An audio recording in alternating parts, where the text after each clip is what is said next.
for flute choir for you tonight. Many of them will be recognizable. The first piece, however, won't be.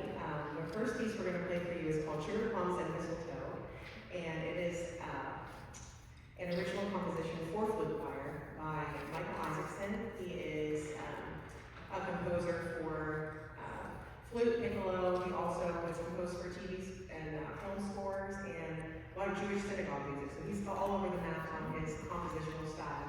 We really like this piece. It's very much the holiday season and spirit. So we hope you enjoy Sugar Plums and Mistletoe.